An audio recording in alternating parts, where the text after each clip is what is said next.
Hello, this is J.D. Stevens, and I want to welcome you to the Young Writers Hymn Writing Series. This is the introduction video, so we're going to have a quick overview of the Young Writers program and get you lined out on what you'll need if you're participating in the workshop, or how you can work through it on your own. The purpose of this series is to guide you through a process and give you the tools needed to write the lyrics for your first hymn.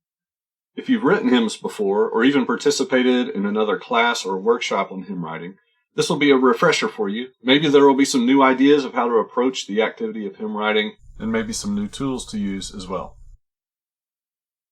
As the name implies, the target audience for this series is young writers, generally the teenage years. You'll see a link here to a playlist of songs by previous participants in the series.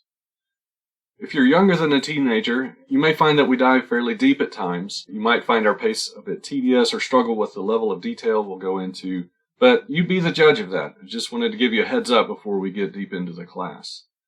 All that being said, you can follow this course even if you have no musical background or limited poetry writing experience. Both of those will help, but neither is essential.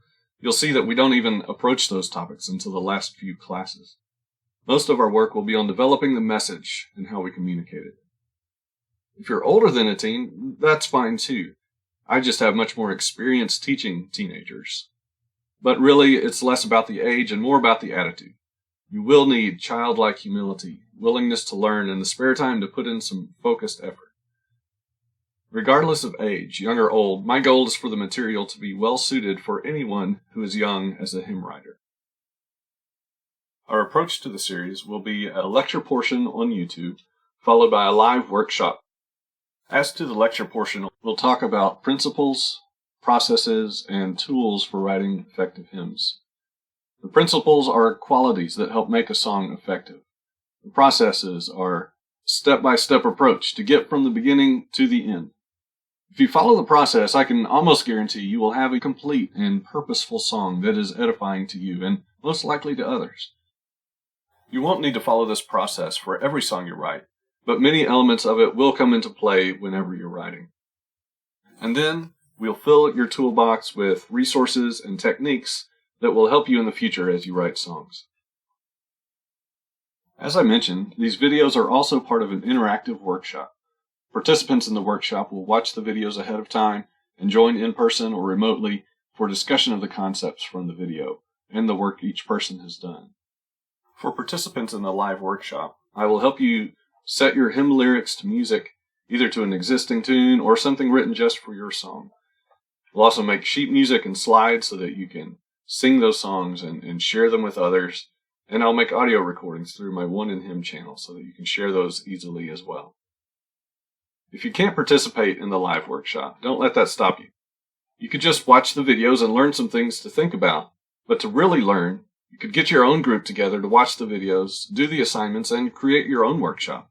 You could even do this as a family or as part of your homeschool curriculum. The important part is feedback from someone else you trust to give you honest but constructive feedback. You'll learn in both giving and receiving feedback. You can also hold each other accountable for making progress and not getting stuck. I'd encourage you to keep a pace. I recommend watching a video per week and doing the assignments. It gives you time to think, but it also keeps a little pressure on, which can help you push past writer's block. When it comes to music, we'll talk more about it when we get into the poetry aspects of the course. But it boils down to using certain existing music that is available for anyone to use because it's old enough to no longer be under copyright. As to the general flow of the class, the assignments, and how all of that will work, in Lesson 1, we'll talk about our purpose in singing and in writing songs. In Lesson 2, we'll talk about content. What should go into a song? What should we write about? In Lesson 3, we'll talk about the importance of Bible study, drawing inspiration from the inspired Word. In Lesson 4, we'll help you build on the general topic that you have identified to really hone in on your message and your purpose for your song. In Lesson 5, we'll start building the song itself and looking at the overall structure of the song. In Lesson 6, we'll dive a level deeper and look at structure within each verse of the song. In Lesson 7, we'll think about the style and tone that will help communicate and emphasize your message.